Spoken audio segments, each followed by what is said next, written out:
There was no light where Thragg spoke. That was intentional. The Grand Regent of the Viltrumite Empire did not require light to see, and he had long decided that darkness served a purpose light could not. It removed every variable except the voice. And when Thragg spoke, the voice was enough. Nolan's last report was 43 standard cycles ago, he said. The one before that contained the phrase, "Cultural complexity requires additional assessment time." He used a variation of that phrase in the 7 reports preceding it. Anissa stood at attention in the dark. She had been standing for 11 minutes. She would stand for 11 more without registering the difference. Cultural complexity, Thragg repeated. The words in his mouth had the quality of something found under a microscope, not dismissed, but examined, turned over, found wanting. He has been on that planet for 20 years. He has a wife, a child. He writes books about it. He let that sit. We will go to Earth. You will assess the mission status. You will train the half-breed. His potential is being squandered. You will report back within a standard cycle. Confirmed. Anissa said, Nolan will receive you as a superior's representative. He will not refuse your presence without revealing the extent of his compromise. If he is compromised beyond recovery, understood, she said. Not I will handle it, not consider it done. Just, understood. She received orders the way a targeting system received coordinates, completely without interpretation, without editorial. The order entered, the order was processed. Execution would follow. Thragg said nothing else. The audience was over. Anissa turned and walked out of the dark. She did not take a ship. The distance from Viltrum to Earth was considerable. She made the journey under her own power, treating it as an interval rather than an experience. Flight angle, calculated, velocity, managed.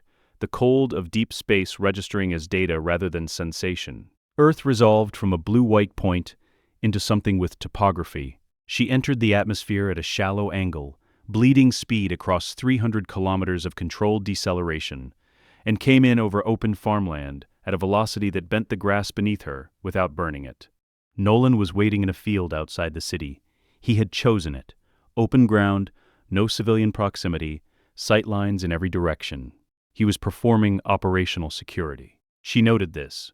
She was not sure whether it was instinct or guilt, and decided the distinction would reveal itself. He looked exactly like the reports described. Powerful, composed, dressed in civilian clothes that fit the way civilian clothes always fit Viltrumites, like a costume worn over armor. He smiled when she landed. The smile reached the correct facial muscles. Anissa, he said, it's good to see you. Nolan. She surveyed the field in a single sweep. Thragg sends his assessment that the mission timeline has extended beyond acceptable parameters. The situation on Earth is more nuanced than, I know what you've reported. She looked at him directly. I've read every report.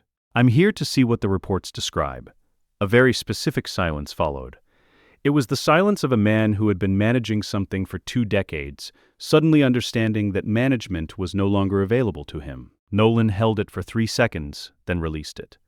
I thought we'd start at the house, he said. Meet the family. Ease you into the context. The specific warmth in it. The way his shoulders changed marginally when he said it. She filed all of this without expression. Lead the way, she said. The Grayson house smelled like coffee and something baking, and the warmth of a place where people had been comfortable for a long time. Anissa stepped through the front door and cataloged it automatically. Floor plan, exit points, structural load-bearing walls, civilians present. 1. Female, mid-40s. Standing at the kitchen entrance, with an expression of careful welcome that was doing significant work to cover something more complicated underneath. Debbie, Nolan said, this is Anissa, a colleague. She'll be working with us for a while. Debbie Grayson said, it's nice to meet you, in the tone of a woman who had spent 20 years perfecting the art of saying correct things while thinking other ones. She offered coffee. Anissa accepted the mug with both hands and held it while the woman poured. She did not drink it. She was not certain of its effect on her physiology, and she did not introduce uncertainties before an assessment. But she held it as one holds something from a foreign culture, carefully because the handling itself communicates something. She heard footsteps on the stairs before anyone else registered them. Coming down fast, someone who had heard voices and was curious rather than cautious. She had her read complete before he rounded the corner. Mark Grayson, 17, approximately 5'11", lean with the kind of muscle still settling into itself. Brown eyes. Bruise on his left forearm, 36 hours old. Mild tension in his right shoulder, recent strain. He saw her, and his face did the thing she had not expected. It opened, not performed friendliness, actual, unguarded curiosity. "Hey," he said. "I'm Mark. Anissa." He nodded, processing her the way his father had not. Nolan had processed her as a problem to be managed. Mark processed her as a person, which was a different operation entirely. His eyes were direct, not aggressive, just present. She filed it under anomalous and said nothing further. The training site was a canyon system 230 kilometers northeast of the city. Remote, rocky. Nothing to destroy except geology, which could absorb what they needed to do. Nolan observed from a ridge. Anissa noted his position and dismissed it. She gave Mark his first instruction without preamble. Maximum velocity. That formation to that one. She indicated 2 rock spires approximately 4 kilometers apart. There and back, he went. He was fast, genuinely fast, faster than she had modeled from the reports. He covered the outbound leg in seconds, hit the far spire hard enough to crack the upper section, and turned. And then dropped 100 meters in altitude and changed course. She tracked him. He had heard something on the highway beyond the canyon's southern ridge, a vehicle, a loud engine. He crossed the distance in 6 seconds, circled the area, confirmed there was no emergency, and returned. He came back looking slightly sheepish. "Sorry, thought I heard. Run it again," she said. Same points, no deviations. He looked at her, then he ran it again. She made no comment about the first run. The detour had cost him 4 seconds and had been driven by reflex so deeply ingrained he likely hadn't decided to do it. He had simply gone. She did not address questions before she had answers. "Strike the formation," she said, indicating a large rock shelf to their left. Full commitment. He wound up and hit it. The impact sent cracks spidering through 12 meters of sandstone. Dust bloomed outward in a slow, heavy cloud. "You decelerated at the end." He frowned. "I hit it pretty. You pulled, not significantly, but you pulled. Do it again." He looked at the formation, then at her. "Why does it matter? The rock's already. Do it again." He did. The same micro-deceleration. She noted it and set it aside. He was pulling his strikes at the moment of contact, doing it without knowing he was doing it. That kind of correction had to happen below the conscious level. It was the most difficult kind. "Sparring," she said. "Against me." He took a stance. Weight distributed. Guard up, foundational positioning from someone who had been taught by someone who knew what they were doing. His father, presumably. She recognized some of the angles. She waited. He didn't move. "Strike," she said. "You're not doing anything," he said. "Correct. So you're not a threat right now." She looked at him. "Explain." I'm not going to throw a punch at someone who isn't doing anything. That's not." He seemed to be searching for a word that wasn't wrong. "I don't start things." "That," she said, "is a liability. It's worked so far. So far is not a standard." They were looking at each other across 4 meters of canyon floor. He was not being disobedient. There was no defiance in his posture. He was simply operating on a value system that 5 centuries of her training had no existing framework to process. She decided to move on. She would return to it. The session ran for 3 more hours. When it ended, she was walking back toward her position on the canyon ridge when Mark said quietly, from behind her, "You're frustrated." She stopped. "I'm not," she said. "You would have ended this an hour ago if you weren't. Every correction after the first run, you stopped explaining them." A pause. "I gave the wrong answer about striking first." That's what changed things. She did not turn around. He was correct. She had not known it was visible. She filed this under a new heading. He sees more than he shows. And she walked back to the ridge. She found her observation position above the city as the sun dropped behind the buildings. She had been running assessments all day. She had data. What she did not have was a satisfactory conclusion. Across the city, a warehouse fire had broken out in the industrial district, visible from her elevation as a column of orange light against the purple dusk. She watched Mark respond without her assessment tools.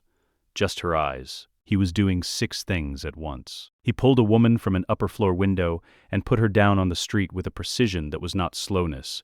He was moving at speed but calibrating the landing so she didn't hit the pavement harder than necessary. He flew back up.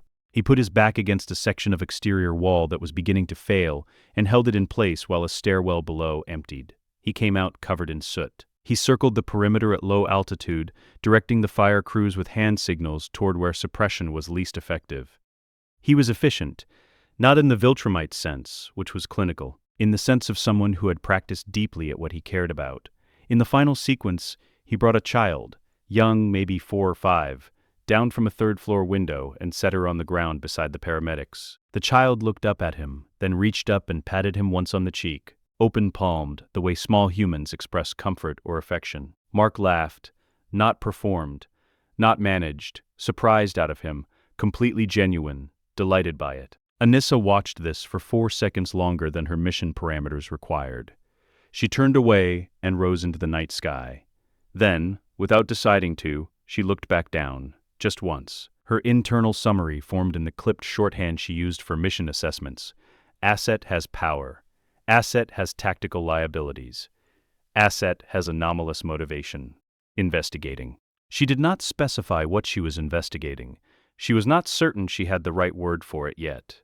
The rift opened like a wound, a tear in the air above downtown, a pressure that made car alarms trigger 3 blocks in every direction, then became light. Wrong light, the bruised violet of a dimensional breach that Anissa had seen on 6 other worlds.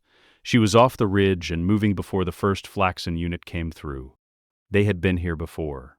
The breach had opened above the financial district's central plaza, wide streets, clear sightlines, maximum open ground. The first units through moved in tight clusters, already orienting toward the power substation on the eastern block and the emergency response staging area 2 streets north. The second wave followed immediately, heavy weapons on mechanized frames, already finding their fields of fire. She hit the first weapons platform at the precise speed required to destroy it without producing collateral overpressure on the occupied building behind it. The calculation took no conscious effort. The platform folded. She was already past it, targeting the second when she heard Mark coming in from the north. He hit the north cluster hard. She heard the impact from 2 blocks away. He dropped into her line of sight covered in gray concrete dust, a burn mark across his suit from a Flaxen energy weapon. He had taken the hit and not adjusted. She noted this. How many, he said. This sector, 30+, multiple breach points. They targeted emergency staging and the power substation first. She was already moving toward the weapons emplacement that had the clearest line to the civilian evacuation corridor. This is a coordinated assault, not a raid. Yeah, he fell into step beside her. You ever fought Flaxens before? I have engaged species with superior weapons and less unit discipline. So, medium difficulty. She processed this, found no tactical content in it, did not respond.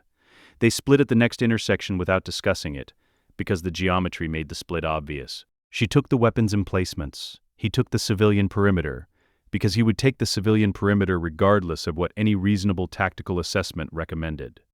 Her side of the battle had a logic that was almost architectural. She moved through the Flaxen weapons positions with the efficiency of someone who had been doing this for 5 centuries and had stopped wasting motion on anything that didn't serve the objective. She was bleeding. The second emplacement had gotten a shot off before she reached it. A grazing hit across her right forearm. She noted it. It did not change anything. She was on her way to the 6th emplacement when she saw the 7th swivel. It had set up at the far end of an evacuation corridor. A street bottlenecked at a stalled vehicle. Civilians backed up behind it, nowhere to go. The platform's targeting array had found the concentration and was completing its orientation. Mark was on the building above it, pulling someone from a window, his back to the street below. She covered the distance in under 2 seconds. The platform took the full weight of her impact from above, drove straight down into the asphalt, the mechanized frame collapsing inward in a shriek of metal and hydraulic fluid. The street cracked in a radius around the impact. The civilians in the evacuation corridor flinched at the sound and kept moving. They could not see what had made the noise, only that it was behind them and the clear zone was ahead. She stood up out of the wreckage. Mark landed beside her 30 seconds later, the rescued civilian deposited safely 2 streets over. He looked at the destroyed platform. He looked at the evacuation corridor, clear now. He looked at her. He turned back toward the engagement. She noted that he had understood what she had done without needing it explained. In the final minutes of the engagement, she was moving through the northern cluster when a flaxen energy blast tracked toward her from behind, the kind she would have caught on her periphery in time, but not by much. Mark cut in front of it. Not dramatically. He was simply there, the shot absorbed across his back, and then he was past it, already turning to the next target. She filed it and kept moving. When the engagement broke, the flaxen soldiers aging rapidly, the unit discipline dissolving as the temporal deterioration accelerated, she found Mark at the perimeter of the cleared zone. She approached. "You cut in front of that last shot," she said. He shrugged, not meeting her eyes. "It was closer to me." They both knew that wasn't why. Neither said so. The paramedics worked on Mark at the cleared zone's perimeter. He was doing the thing she had noticed before, refusing treatment on himself until every civilian nearby had been seen to. The paramedics waited him out. She was sitting 12 meters away when the child appeared. 5, perhaps 6 years old, still wearing the reflective safety vest from the evacuation. They crossed the cleared zone with the absolute directional confidence of small humans who have identified a destination and see no reason to delay. The child stopped in front of her, held out both hands. In them was a piece of broken masonry, a chunk of the parking structure's facing stone, irregular, gray, with a vein of mineral running through it that caught the afternoon light and threw it back in fragments of dull copper and pale white. Anissa looked at it. She had received tribute before. The formal submission of planetary governments, the weapons of defeated commanders, the acknowledgement of subjugated populations performing the rituals of surrender. She understood the transactional architecture of all of it. She did not understand this. The child continued to hold the rock out with the patient certainty of someone who has not yet learned that gifts can be refused. She reached out and took it. The child smiled, a full, uncomplicated, completely unearned smile, and ran back toward the relief workers. Anissa turned the rock over in her hands. Irregular, no obvious utility. The mineral vein was aesthetically unremarkable by any objective standard. Mark walked over, arms splinted, moving carefully. He looked at the rock, then at her face. "That's going to happen a lot," he said, "if you stick around." He paused. "I've been watching how you fight. You clear the way for the people who can't clear it for themselves. Before you do anything else, every time." He looked at the rock in her hands. "I don't think you noticed you were doing that." But they did. The observation arrived in her like something landing on a surface that had not expected to be landed on. "Something to think about," he said simply, and walked back toward the paramedics. She was still holding the rock when they left the engagement site. She did not put it down. Mark made his case the next morning on the roof of the Grayson house, which was apparently where he went to think. She had noted this. He sat on the flat section above the back porch with coffee he didn't always drink, looking at the neighborhood like something he was trying to memorize. She landed beside him without announcement. He didn't startle. He was getting better at reading her approach. "You're trying to train me to protect something you've never looked at," he said, without preamble. He had been preparing this. "You assess my combat deficiencies. You haven't assessed what I'm defending, or why I defend it the way I do. That's incomplete data." She looked at him. "One day," he said, "civilian, you see what I see. Then you can tell me everything I'm doing wrong with actual context." It was a tactically framed argument. He had presented it in terms she would engage with rather than terms she would dismiss. She was not certain whether this was conscious strategy or instinct. Either way, it was more sophisticated than she had expected from a 17-year-old. "One day," she said, "we resume training tomorrow." He nodded, and had the discipline not to look satisfied about it. He called her Anna in public, which she accepted as operationally necessary and did not examine further. The first stop was a diner 11 blocks from the school he attended. It smelled like coffee and fried food, and the specific variety of accumulated human mourning that she had no reference point for. William was already there, in the corner booth with a textbook open in front of him that he was demonstrably not reading. He looked up the moment the door opened, and his face arranged itself into uncomplicated pleasure at seeing Mark, followed immediately by open, unguarded curiosity at seeing her. "Hey," he said to Mark, then to her, "Hi, I'm William. You're not from here." "No," she said. "Thought so. Sit down. I'll move my stuff." He gathered the textbook and 2 empty cups and a jacket and relocated them with efficient carelessness. Mark never brings people here unless he actually likes them, which means you cleared some kind of bar I don't have the clearance to know about. Mark said, "That's not. It's true and you know it." William flagged down the waitress. "Coffee? She looks like a coffee person. No offense." "None taken," she said, because it was the contextually appropriate response. She was already cataloging him. He was doing something she had not encountered in the Grayson household. He was simply talking to her. No performance of normalcy. No management of discomfort. He had assessed her as a person who had arrived in his booth and responded accordingly. She did not have a framework for it. She sat down. The coffee arrived. She took the mug with both hands. William watched, then said with casual precision, "You hold that like you're not sure if it's a weapon or a gift." The booth went quiet. Not awkward quiet, just still. He had said something exact. She was aware of this. He had no intelligence on her, no mission briefing, no context beyond 30 seconds of observation, and he had still said something exact. "It's just coffee," he said, pleasantly, and picked up his own cup. "Mark, did you see what happened on Route 9 last night?" And then he was talking again, filling the space around her with the undemanding warmth of someone who did not require her participation, but was genuinely glad when it happened. He asked her a question about where she was from, and when she gave a deflecting answer, he said, "Okay, mysterious, that's fine," and moved on without pressing. She sat in the corner of the booth and held her coffee and was, without making a decision about it, actually present in the room. By the time they left, she had drunk the coffee. She did not mention this. The museum was Mark's second stop. She moved through the first 3 galleries with the systematic attention of someone conducting an inventory, reading every placard, noting structural load distribution in the ceiling, clocking the security rotation on a 17-minute cycle. The paintings were competent records of historical events. She was processing them as data. Then she stopped. The painting was large, nearly 3 meters across, and it depicted a battle, ancient, men and horses at a moment that had already been decided, the outcome visible in the angle of everybody, and the color of the sky above them. The sky was the orange of a fire burning for hours. The ground was churned mud. The soldiers still standing were not triumphant. They were exhausted in a way the painter had rendered with an honesty that seemed to cost something. This was not a painting of a victory. The plaque confirmed it.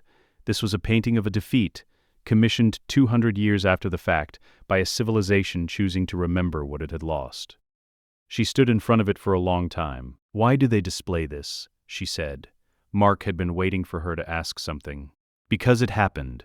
Displaying a defeat serves no consolidation of power. On Viltrum, the historical record contains only outcomes that reinforce the Empire's trajectory. Defeats are," she paused, "removed. Gone? The people are gone. The record follows." He was quiet for a moment. Then, "So nobody knows the cost. The cost is irrelevant once the outcome is achieved. The cost is the whole point. That's why this is here, so people know what it actually took. So nobody gets to pretend it was clean." She looked at the painting, at the exhausted soldiers, at the sky that was the color of something ending. "Does it help?" she said, knowing the cost. He considered it honestly. He did not give her the answer he thought she wanted. "I think it's supposed to," he said. "I think the knowing is the point, even when the knowing is awful." Then she moved on. In the next gallery, she was 3 steps through the door when she realized Mark had stopped. He was standing in front of a small sculpture, nothing famous, nothing she would have catalogued. A figure, ancient and worn, rendered in the specific exhaustion of someone who had been carrying something for a long time and was still going. He looked at it for a minute. Just looked without analysis, without anything she could read on his face. "What are you looking at?" she said. "I don't know exactly." He tilted his head slightly. "Just looks like someone who was tired and kept going anyway. A beat. I think about that sometimes." He turned and walked to the next room. She stood in front of the sculpture for a moment longer. She did not analyze it. She just looked. The food was his idea. She approached the burger with the caution appropriate to introducing an unknown biological substance, which was more or less what she was doing. She examined it. She took a bite. The sensory information was significant. She had been consuming nutritional formulations calibrated for Viltrumite physiology for the better part of 5 centuries. She understood, in an abstract sense, that food could be more than fuel. She had not previously had evidence for this position that she found compelling. She had it now. She sat with the information for 3 full seconds, which Mark was clearly tracking because she could see him working hard to keep his expression neutral. "That's your face right now," he said. "That is your actual face." "I don't know what you mean," she said. "Your whole body just said this is extraordinary, and your face said I am unmoved and this is fine." "It is fine," she said, and took another bite.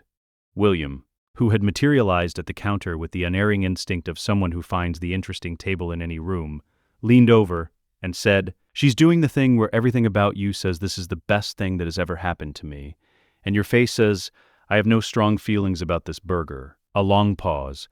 "It is a satisfactory meal." "Right," William said, totally, very unbothered. Mark made a sound that was almost a laugh. She ate the rest of it. They ended up on a rooftop as the city went amber around them. Mark talked about why he became a hero, not the constructed version, but the true one, smaller and more precise. He had always wanted to run toward the problem.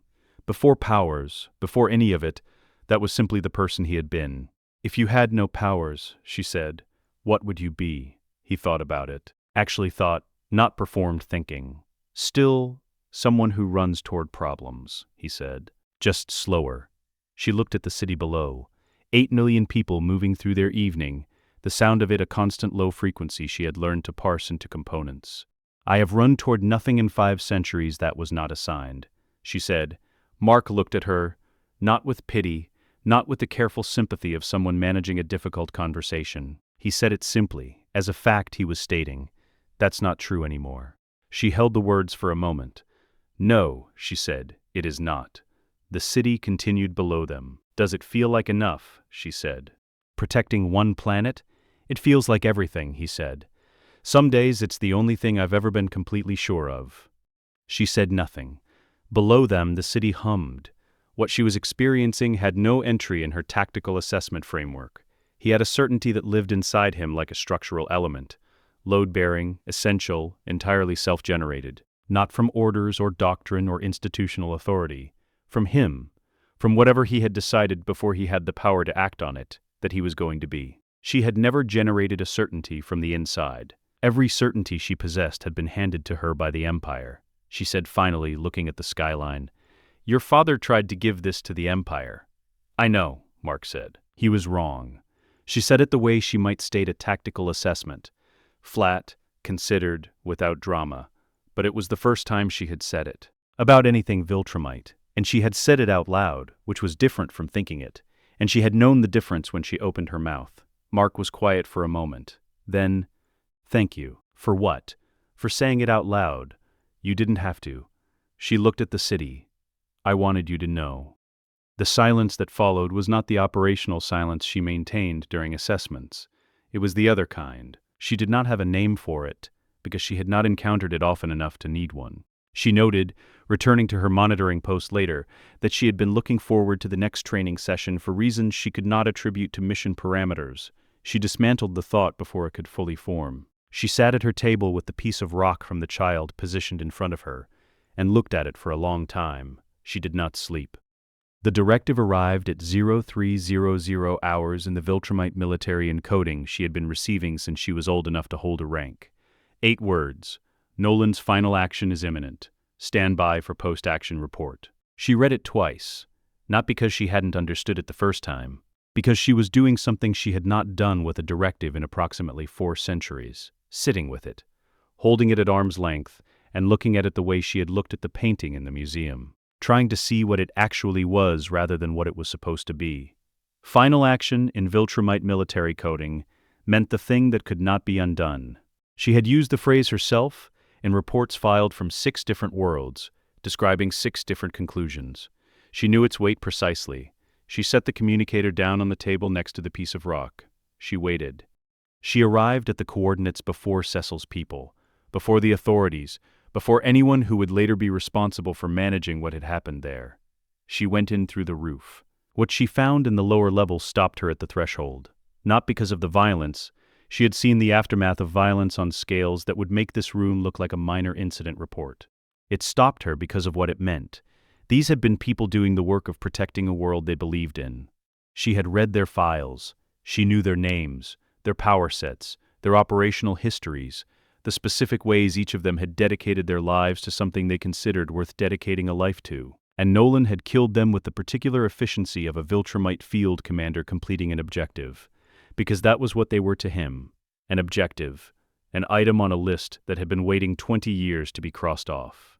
Something structural shifted inside her, not an emotion exactly, not the kind of feeling she had been trained to suppress, something deeper than that, something in the architecture. A load-bearing element she had not known was there until it changed, and she felt the full weight of 500 years redistribute across whatever was left. The room smelled like copper and concrete dust. Outside, a siren was starting. She left before it arrived. She found Nolan at the house. He was in the kitchen. He had made coffee. She noted the specific absurdity of this, the coffee, the domestic normalcy of the gesture against what he had just done and what she had just seen. He was standing at the counter with his back to the door, and he did not turn around when she came in, which meant he had heard her coming and had chosen not to turn. That choice told her everything. "You've been there," he said. Not a question. Yes. He turned around. His face was not a guilty face. Guilt required doubt, and his face did not have doubt. It had something heavier than doubt, something that had been sitting in him for 20 years and had not gotten lighter. "Did you believe it was right?" she said. "It was the mission." "That is not what I asked you." The kitchen was quiet. The coffee maker finished its cycle. "I believed it was necessary," he said. "And now?" He said nothing. She had expected him to say nothing. The nothing was the answer. 20 years on this planet, 20 years of a life that was supposed to be a cover and had become something else. And he still could not say the word wrong about what he had done, because saying it would require him to become someone who had done a wrong thing, and that was not a conversion he knew how to make. "I am going to find Mark," she said, "before he finds the bodies. You can't protect him from—" "I know." She was already moving toward the door. "But I can be there when he finds out." He had spent 20 years on a world and learned to love it and done this anyway, because the mission was the mission, and he did not know how to put down a thing he had been carrying for half a century, even when the carrying was destroying everything it touched. She understood, stepping back into the night air, that she was looking at what she was built to become. The understanding sat in her chest like a stone, the whole way to Mark's location. She found him 2 miles from the building, heading toward it. He had his suit half on. He had heard something, or felt something. He was moving fast, his face set in the expression he wore when he was preparing for something. She dropped into his path. He stopped, looked at her face. Something in him went very still. "Is my dad okay?" he said. "He is alive and unharmed." He processed it, watched the moment he understood what she had said, and what she had not said, and what lived in the gap between those two things. "Is something else not okay?" he said. "Yes."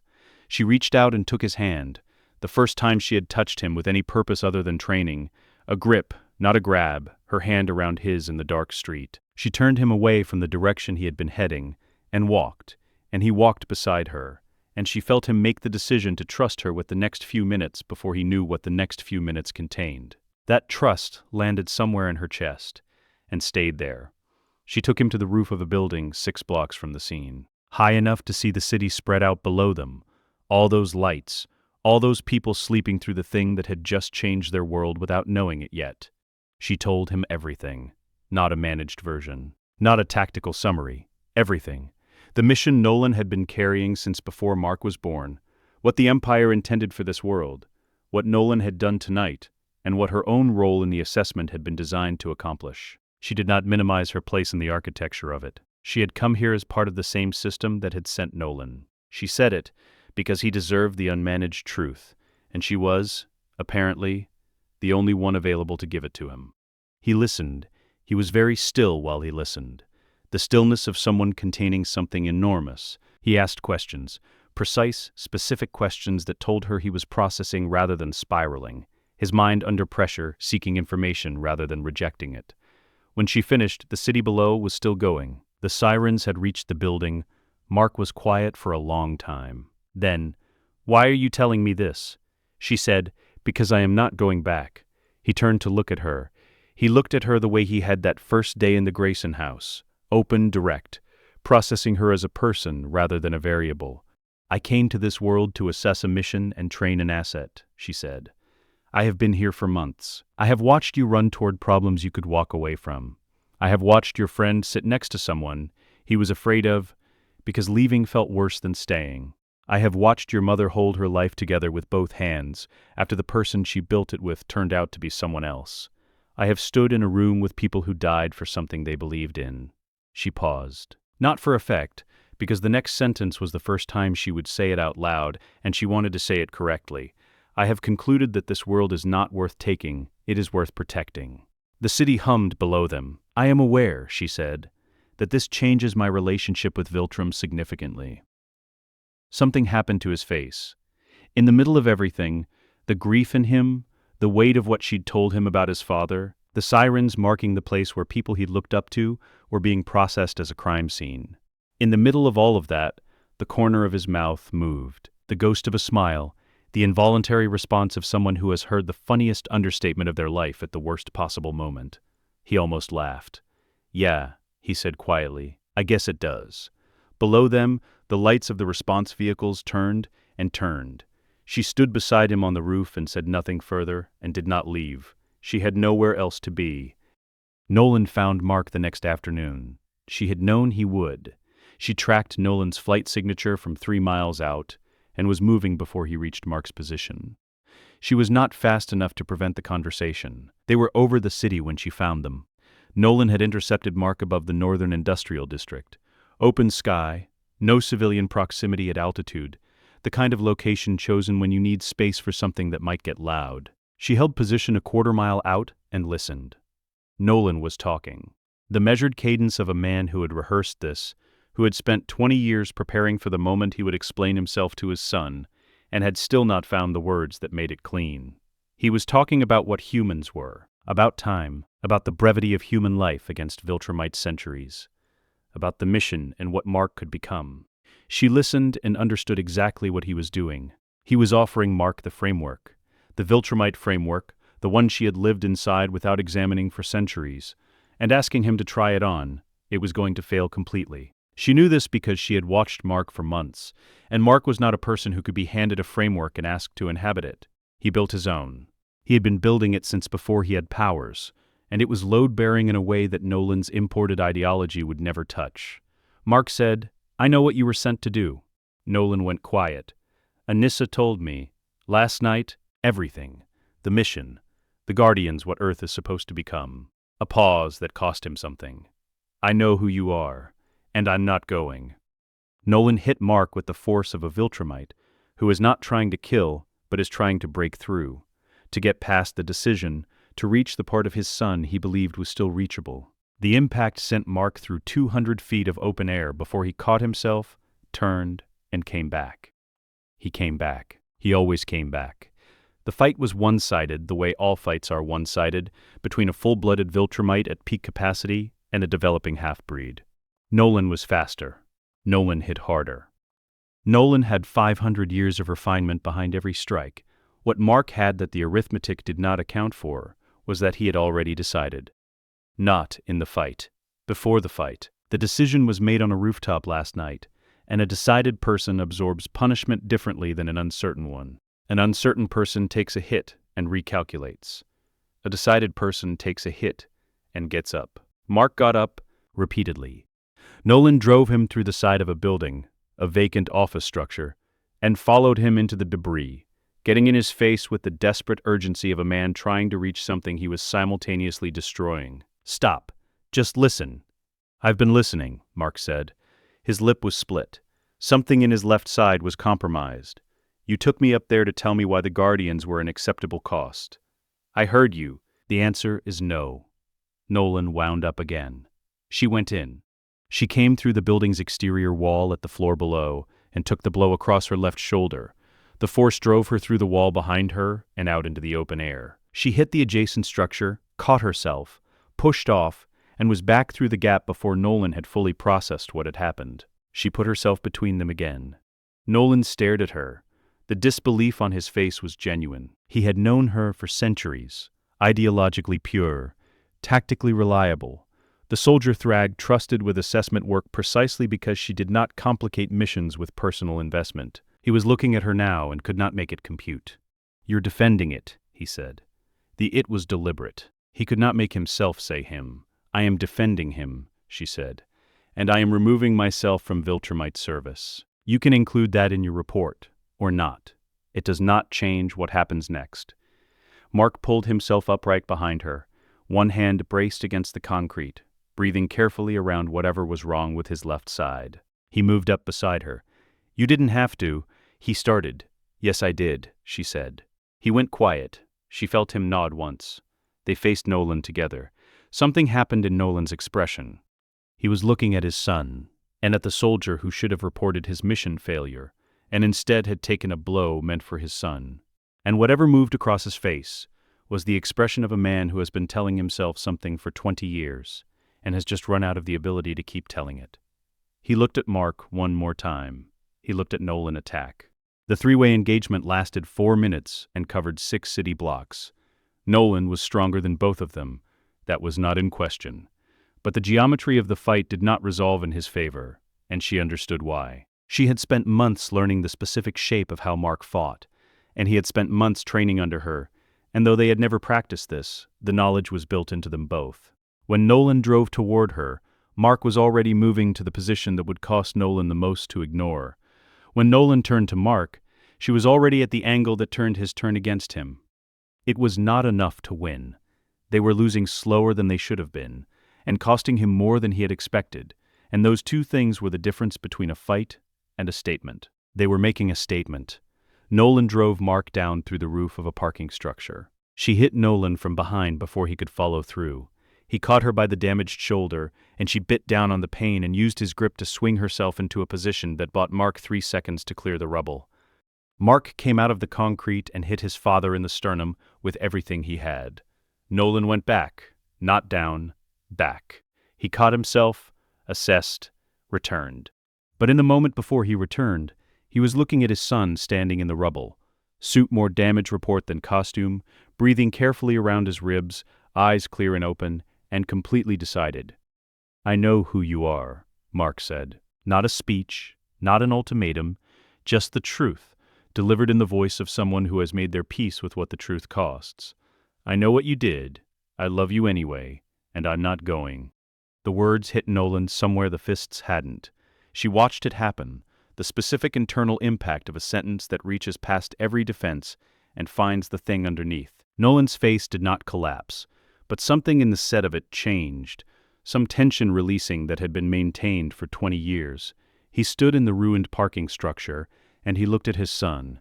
Then he looked at her. She met his eyes without expression. She had nothing to perform for him. She had made her choice and was standing in it. He said to her, "Thragg will send someone." "I know," she said. "They'll come for both of you. I know." In his gaze was the specific look of a person who has seen a version of themselves doing the thing they couldn't do and doesn't have words for what that means. He had failed his mission for 20 years through gradual, quiet capitulation. She had walked away from the same mission in 3 months with both eyes open. He did not ask her to justify it. She did not offer to. He looked at Mark one final time. Not a goodbye, something more complicated than a goodbye. The face of a man storing an image he would carry for the rest of his very long life. He went up, through the open roof, through the Chicago sky, through the cloud layer, and gone. The city continued below them. Traffic, sirens, distant, the ambient sound of a place that did not know what had just happened in its parking structures. Mark sat down in the debris. She sat beside him. Her shoulder was sending increasingly urgent signals. He was breathing carefully around his left side. They were both going to need time. She did not perform comfort. She had no practiced vocabulary for it. She simply sat close enough that he could feel she was there, and she was there, and that was what she had. He put his hand down on the concrete beside him. After a moment, she put hers beside his. Neither of them spoke. In the distance, Cecil's vehicles were already moving. They had maybe 6 minutes before the debrief began. She used those 6 minutes to sit in the rubble of what had just ended and feel, without suppressing it, the weight of what had just started. 1 year was not enough time to fix what Nolan had broken. It was enough time to begin. The city rebuilt the way that cities rebuild, Not cleanly, not completely, but insistently, the way living things push through damage because stopping is not an available option. The scaffolding on the damaged blocks came down in stages. The memorial for the Guardians went up in Grant Park in November, a structure of black stone and bronze that residents visited in quiet, continuous streams for weeks after the unveiling. The world's understanding of what Omni-Man had been rearranged itself, slowly, painfully, into something people could hold without dropping. Mark had continued, that was the correct word for what he had done, because anything stronger would have been a lie. He had gotten up every morning for a year and put on the suit and been invincible, which was harder than it sounded when the person who had named you was the person the world now understood as its greatest threat. Anissa had stayed. This required explaining to Cecil approximately once a week for the first 3 months, until Cecil stopped requiring explanations and started sending her mission briefings instead. The shift happened quietly, without announcement, because Cecil Stedman did not announce the moments he changed his mind. She and Mark worked together with a fluency that had not been there a year ago. In the air, they barely communicated. The proprioceptive awareness they had built during the Chicago engagement had deepened through hundreds of hours of operations until it was less like coordination and more like a shared spatial sense. She knew where he was in a combat zone without looking. He had stopped looking for her before committing to an approach because he had learned, below the level of conscious strategy, that she was already where she needed to be. On the ground, they were learning the vocabulary for what they were. Slowly, with the specific awkward grace of two people who were very sure about each other and still working out the language for the sureness. Cecil called it an investment. The word he used when he contacted Art Rosenbaum was commission, which was the version of investment that acknowledged craft was involved. He gave Art the specifications, durability requirements, Viltrumite physiology parameters, and signed it with a budget line that reflected how seriously he had begun to take the arrangement. Art Rosenbaum received the commission the way he received everything, as a puzzle that was also a portrait. He had made suits for humans who could bend steel. He had made suits for things that were mostly human with significant exceptions. He brought to each commission the conviction that a suit was not clothing. It was an argument. Every suit he made was a person's argument for what they were. Anissa arrived at his shop on a Tuesday morning and stood in the center of the fitting room with the posture of someone who had been standing at attention for 5 centuries and no longer noticed they were doing it. Art moved around her with his tape measure and his practiced eye and his complete absence of intimidation, which she found, as she found most things about civilians, baffling. He took his measurements. He asked about the combat specifications. She produced a document. He read it, nodded periodically, and set it aside. Then, "What do you want it to look like?" She looked at him. "The specifications tell me what it needs to do," Art said, not looking up from his notepad. "That's the engineering. I'm asking about the other part. The other part is secondary to the engineering. The other part is why people remember it." He looked up then, with the mild, patient expression of someone who won this conversation regularly. "What do you want it to look like?" She was quiet for a long moment. "Something that isn't Viltrum," she said finally. Art wrote something down. "Can you tell me what Viltrum looks like? White and gold. The aesthetics of absolute certainty, clean lines, no ornamentation, nothing that did not serve the declaration of total conviction in its own supremacy." Art listened. Then, "What are you certain of?" The question sat in the room. She thought about a parking structure in Chicago. She thought about a child with a piece of rock.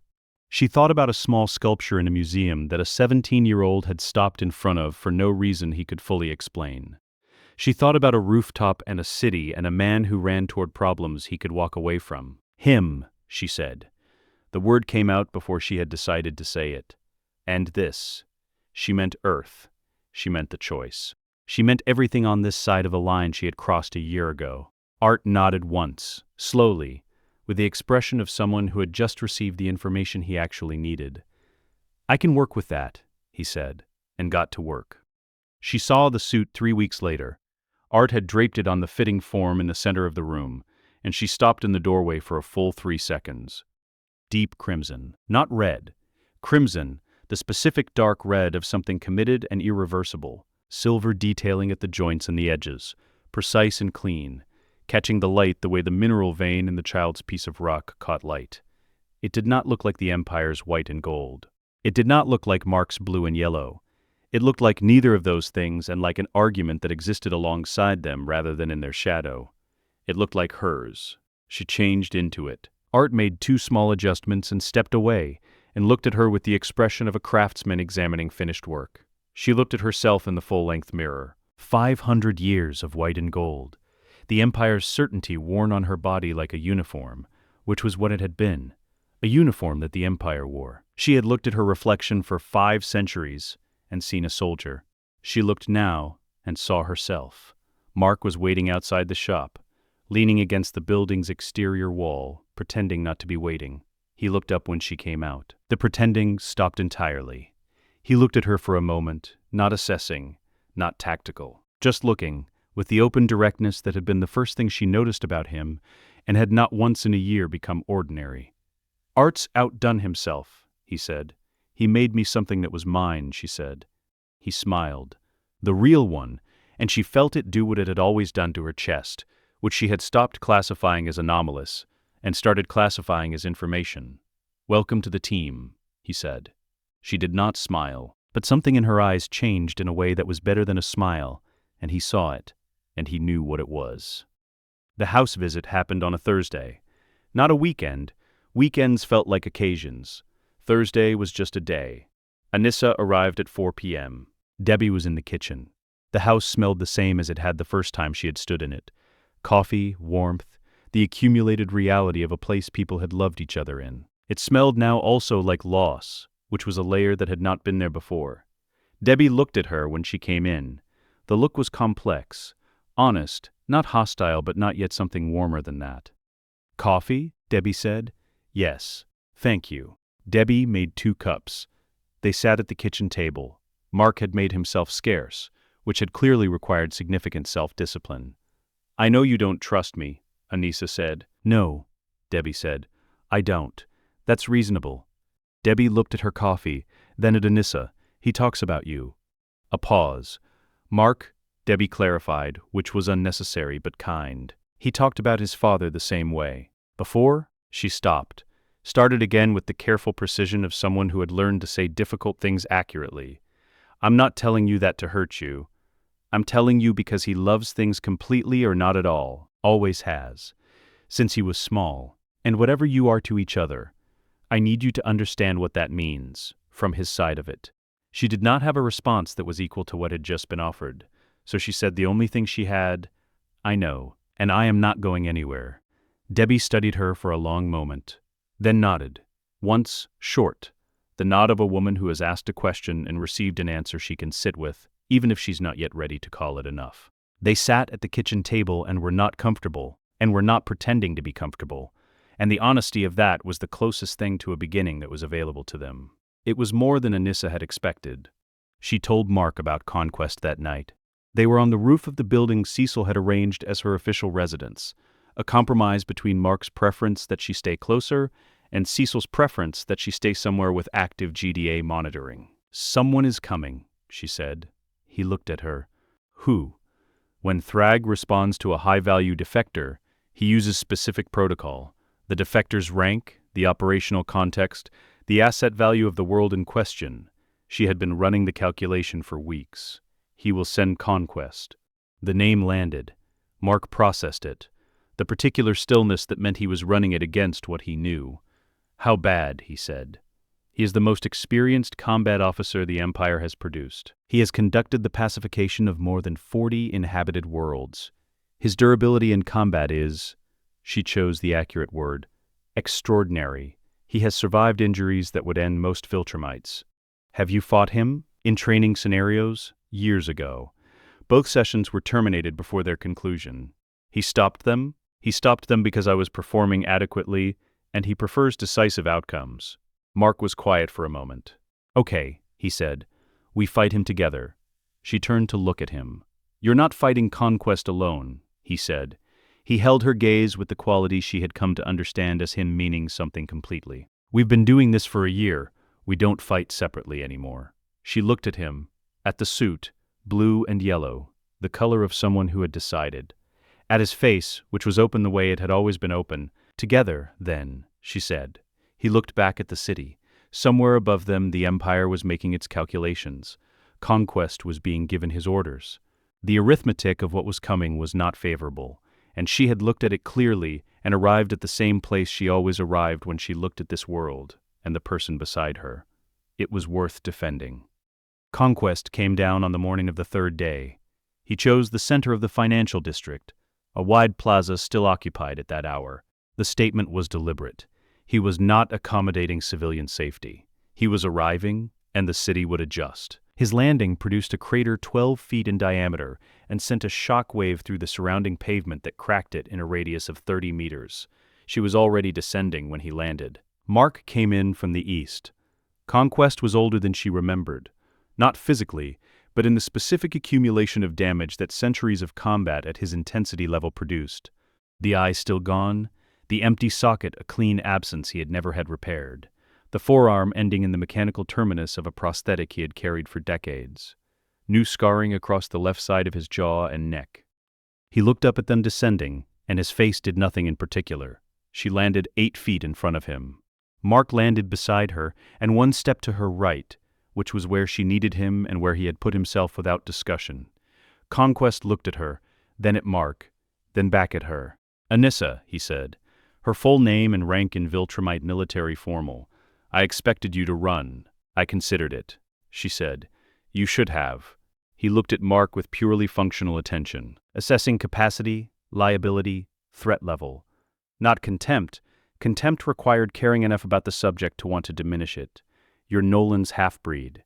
You have more of him in you than the reports suggested. "I'll take that," Mark said. It wasn't a compliment. Conquest delivered the Empire's verdict without ceremony. She had abandoned her post. She had declared herself an enemy of Viltrum. The penalty was death. He had been sent to apply it, today, and to assess the planet's status for revised occupation scheduling. He said all of this in 40 seconds. Then, you became soft. She looked at him, at the ruined eye socket, the prosthetic terminus, the 4,000 years of damage wearing the shape of a man. "I became something the Empire has no name for," she said. He considered this, then, "That will not protect you." He moved. He came for her first, which was tactically correct. She went to meet him rather than holding position. He used the space around opponents, preferred to let the gap work in his favor. Going to meet him denied him the gap. The collision produced a sound like a structural failure, and moved both of them 20 feet in opposite directions.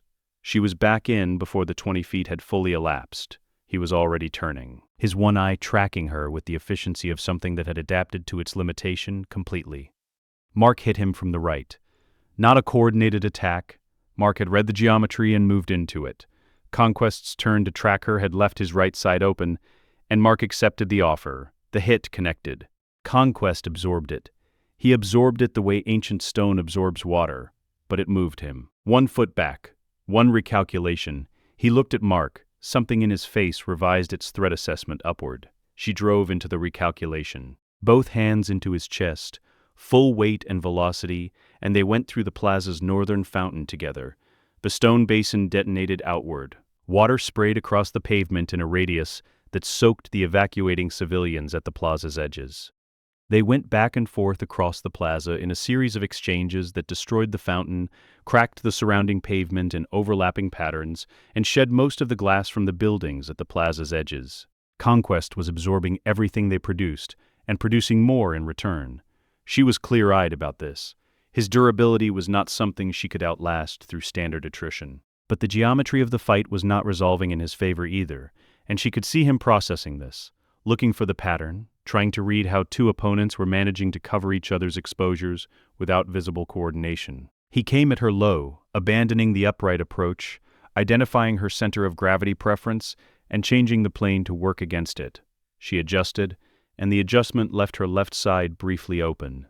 Mark was already there, not covering her exactly, just there, in the position that made Conquest's angle into a problem rather than an opportunity, forcing a redirect mid-strike. The redirect cost him 1/10 of a second. She used it. She got both hands on his right arm and wrenched, and the torque was enough to put him on one knee for 1 second. And 1 second was a different kind of currency. He was back up before the second elapsed. But when he looked at them, something in his attention had shifted. He was not looking at her and then at Mark. He He was looking at the space they occupied together. "You are covering for each other," he said. "Yes," she said. "That won't last." She looked at him across the ruined plaza. "It has so far," she said. Conquest found the seam on the 14th minute. He manufactured it cleanly, a sequence of 3 strikes that pushed Mark back and to the right, creating separation. Then, a shift in his own positioning that put Anissa between 2 bad choices: close to cover Mark's exposed left side, which meant leaving her own back open, or hold position and cover herself, which meant Mark took the follow-through alone. In any engagement between 2 fighters whose cooperation was purely tactical, the math would have resolved in Conquest's favor.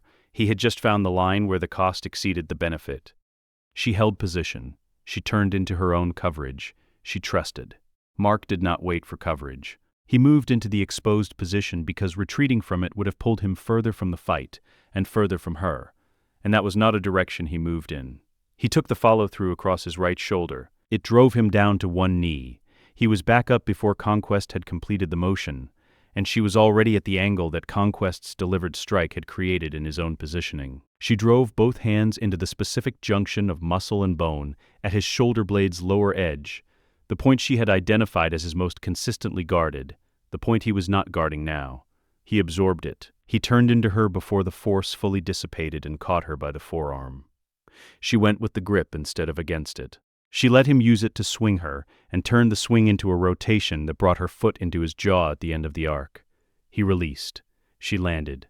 Mark was back in. Conquest stood in the center of the ruined plaza, and in that moment she saw that he understood. Not the tactic, the thing beneath the tactic. He was not looking at 2 fighters who covered each other because the math said covering was optimal. He was looking at 2 fighters for whom the idea of not covering each other was simply not available. He could not model that. He had no data set for it. He called the pause himself, stepped back 4 feet, looked at them across the wreckage. She stopped. Mark stopped beside her, bleeding from above his right eye, holding his right shoulder with the care of something significantly compromised. Conquest said, "Explain this to me." "The fight?" she said. "You!" He said it with complete economy, the word doing exactly the work it needed to do. "I have known you for 2 centuries. I ran those training sessions against you because Thragg asked me to assess your ceiling. You were the most ideologically pure soldier in your tier. The one he trusted with assessment work because your conclusions were not contaminated by variable input." A pause, and now you are bleeding on a human plaza for a half-bred child. "He is not a child," she said, "and this plaza is not conquered. You know what I mean. You want to understand how I became this." "Yes," he said, genuinely. 4,000 years had not exhausted his capacity for genuine questions. She looked at him, at the missing eye, at the prosthetic terminus, at the accumulated record of 4 millennia of absolute conviction worn into the surface of a person who had never once questioned whether the conviction was correct. "I became stronger," she said. "I became stronger than the Empire's doctrine, and stronger than the version of myself that served it. Every choice I have made in the past year required more from me than 5 centuries of following orders ever did. What you call waste, I call the first genuine act of my life." The plaza was quiet. Wind moved through it, carrying concrete dust and the distant sound of the city continuing beyond the evacuation perimeter. Conquest said, "You believe that?" Yes, not arrogance. She had stopped confusing those 2 things years ago. Genuine, total, structurally complete conviction. He was telling her what he saw, and what he saw was a soldier who had abandoned the only framework that gave a life like theirs coherence. "No," she said. "I found something. That is the difference." He looked at her for 3 more seconds, then he moved. The last phase was different in a way she felt before she could articulate it. He had stopped distributing his force and consolidated it, the move of an experienced fighter who understands that attrition is no longer in their favor, and the engagement needs resolution before the balance tips further. The hits he landed in the final minutes were the heaviest of the fight, but he was resolving, not projecting. And she knew that position from the inside. She spent 4 minutes steering. Not obviously. She moved in the directions that were available, given the fight's geometry, and the directions she chose, across 4 minutes of exchanges, put Conquest in a cumulative position, without appearing to do so. Each individual choice looked reactive. The aggregate was a sentence she had been writing 1 word at a time. Mark read it in the 3rd minute. She felt him understand, felt the quality of his movement change, become more deliberate, not because she had told him, but because he had been watching her. He started writing the sentence with her. Conquest's defensive posture, by the time she had finished constructing the geometry, was fully committed on Mark's side, responding to Mark's pressure for the last 90 seconds, his guard and his weight, and his attention oriented to meet the next thing Mark produced. She looked at Mark across the space. He looked at her. He drove forward. Not elegant, total. Every piece of his velocity and weight committed to pushing Conquest's defensive posture harder than it could respond to. Conquest gave the correct response. The only response available, given his position. It left his back completely open for 1 full second. She came from altitude. Both hands, full weight, full velocity. 5 centuries of combat knowledge applied to a single point at the single moment when that point was available. The impact drove Conquest into the plaza's surface. A crater formed around the impact point, pavement fracturing outward, and she came out of the landing keeping the position she had built from becoming available to him again. He did not get up immediately. She stood 6 feet away and watched him make the honest assessment. He was on one knee, then on both. His hands on the ruined pavement, he looked at the concrete directly below his face for a long moment. Then he looked up at her. She had not moved. "I am going to let you leave," she said. "You will return to Thragg and tell him that we are here, that this world is defended, that we will not leave, and that any Viltrumite who has grown tired of what the Empire asks of them can find us." She held his gaze. "You will tell him all of this." He looked at her from the ground. Honest, assessing. "You defeated me," he said. "Yes, on a human world, after defecting. With a half-breed. With my partner," she said. "Yes." He looked at Mark. He looked at her. The one eye doing what it had always done, seeing clearly without interference. "What made you think this would work?" he said. She looked at him, at the question which was genuine, at the 4,000 years behind it, arriving finally at a moment it had no framework for. "I did not think," she said. "I chose." He had known he would not. Thinking and choosing were not the same operation, and the Empire had spent millennia optimizing the first, while eradicating the second, and the result was standing before her on both knees in the rubble of a plaza it had come to take. He rose. Slowly, he stood at his full height. He looked at them both one final time. He went up without another word. She watched him until he cleared the cloud layer. Then she turned to Mark. He was bleeding from 3 places and holding his right shoulder with care. His suit was a damage record of the past 30 minutes. He was looking at her like she was the only fixed point in a spinning room. "You okay?" he said. She assessed herself honestly. The ribs, the forearm, the accumulated cost of a year of this, added to the cost of the last half hour. "No," she said. "Are you?" "No," he said. They stood in the ruined plaza and were honest with each other about it, and the honesty was its own kind of solid ground. Conquest's ship was still in orbit. She had been tracking it since he left the plaza. It had not moved, sitting in low orbit with its systems in standby, waiting for its passenger. She stood on the plaza's edge in the late afternoon light and looked up at the sky where the ship was not visible but was present, and she made a decision she had been building toward for a year without knowing it. "Come with me," she said to Mark. He did not ask where. He came. The ship's access codes had not changed in the decade since she had last used a vessel of this class. The Empire did not change access codes because access codes implied that access might need to be restricted, and the Empire did not restrict access from its own commanders because its commanders were the Empire. She filed this as the specific institutional arrogance it was, and used it. They boarded through the cargo access on the ship's underside, moving through the dark interior in the silence of 2 people who had learned to communicate without sound. She had the communications array operational in 4 minutes. Mark stood beside her while she worked. He was looking at the array with the expression he wore when he was learning something, open, attentive, storing information he would use later. She had watched that expression across a year of operations and found it no less useful to look at than the first time.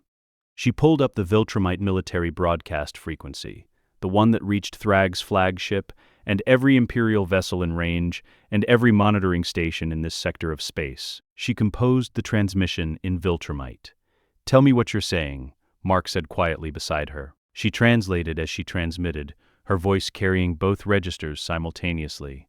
The clipped Viltrumite military cadence on the channel, and the plain English beside her, for him. Earth is under our protection. It will not be taken and it will not yield. Any attempt to occupy or conquer this world will be met by both of us, together, and the outcome of this engagement should serve as sufficient evidence of what that means. She paused, looked at the array, looked at what she was about to say next, and felt the weight of it. Not hesitation, but the appropriate acknowledgement of how much this cost. She transmitted the next section. Any Viltrumite who has grown tired of what the Empire asks, any soldier who has served long enough to wonder what they are serving and found the answer insufficient, Earth is here. We are here. The door is open. She signed it with her full name and rank, not former rank. Her rank as she had held it when she left, claimed now not as a credential but as a declaration. I was this. I looked at what this was built on. I chose differently. You can too. She closed the transmission. The bridge was quiet. The monitors showed the signal propagating outward, carrying her voice toward Thragg's flagship, and every Imperial ear within range. Mark said, "Thragg is going to be furious." "Yes," she said. "Good," he said. She looked at him. He was looking at the transmission monitor with the specific quality of someone who has done a true thing and is sitting with the truth of it. She had sent traffic on that frequency for 5 centuries, reports, confirmations, mission updates, the coded language of a soldier operating within a system she had never examined. She had never sent anything on that frequency that came from inside herself. It was done now. Cecil watched the footage 3 times before he called them in. He looked at the transmission transcript. He looked at Anissa. "You broadcast an open invitation to Viltrumite defectors," he said, "on an Imperial military frequency, signed with your full rank, yes, using Conquest's ship. It was available." Cecil picked up his cigar. This time he used it. He took a long pull, looked at the ceiling, and looked back at her. "My medical team is outside," he said. "When we're done, you let them look at the ribs." She nodded. He looked at Mark. "You too. The shoulder." "Already planning on it," Mark said. Cecil opened a new file on his tablet. She could not see the label from her position, but she could read at this distance without appearing to try. He labeled it Sovereign Guardians, Asset Files. He began typing. "If Viltrumites start arriving on Earth looking for asylum, we handle them," she said.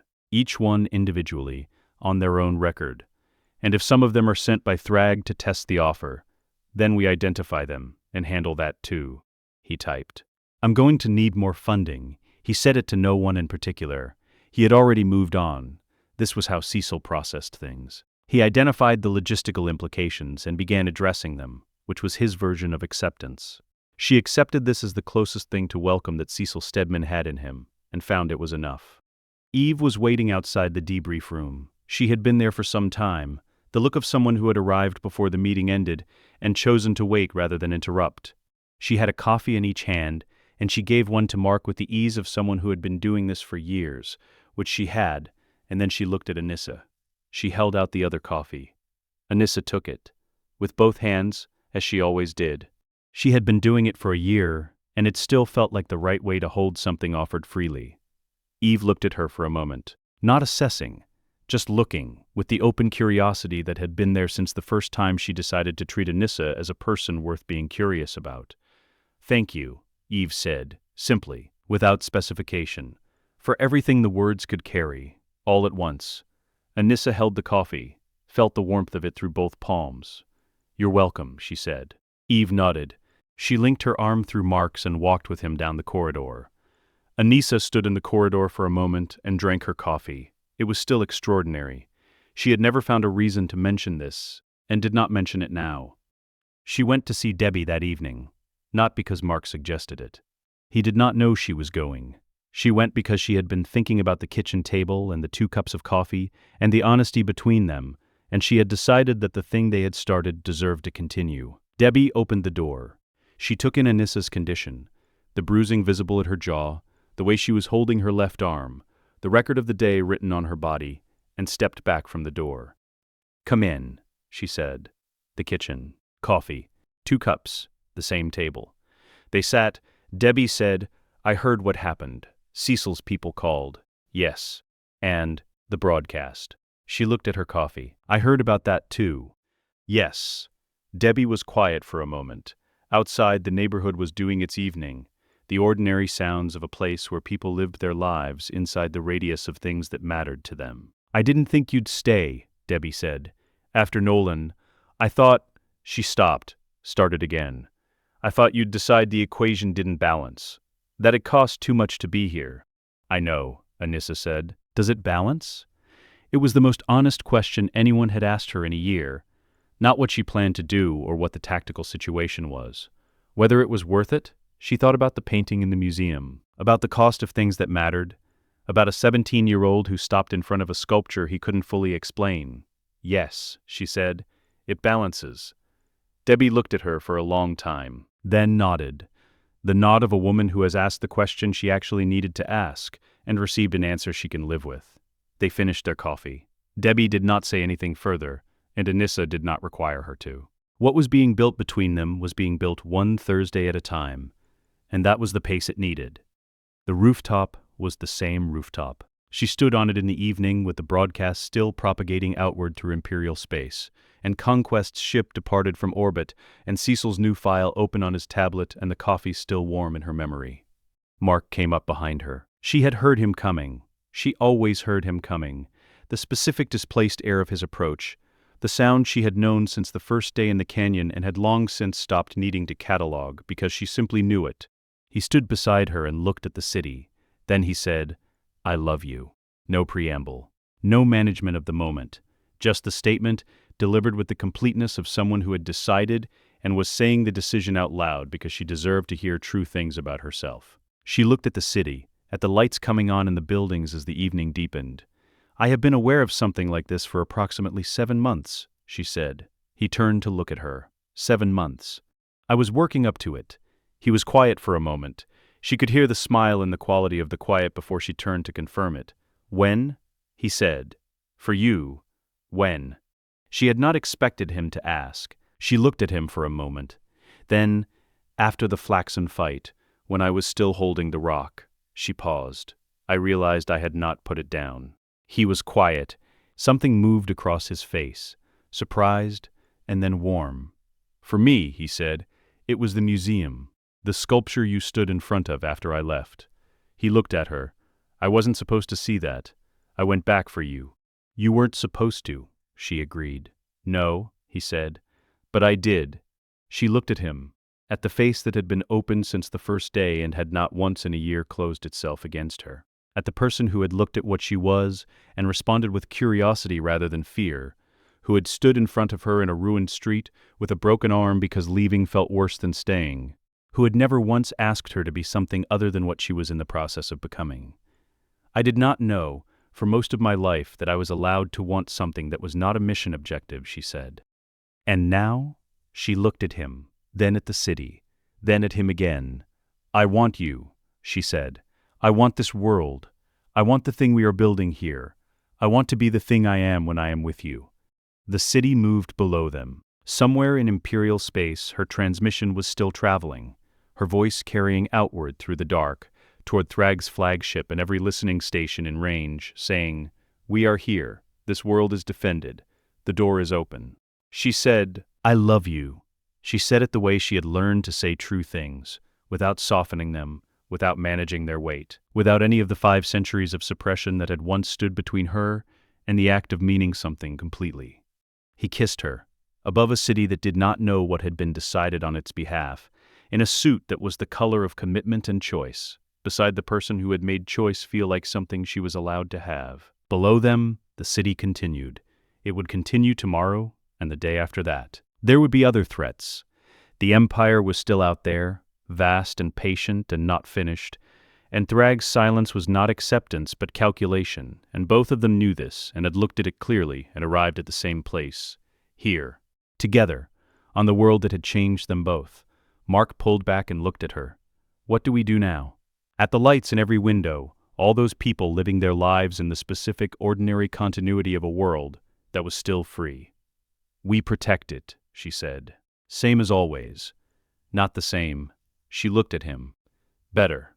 He reached out his hand. She took it.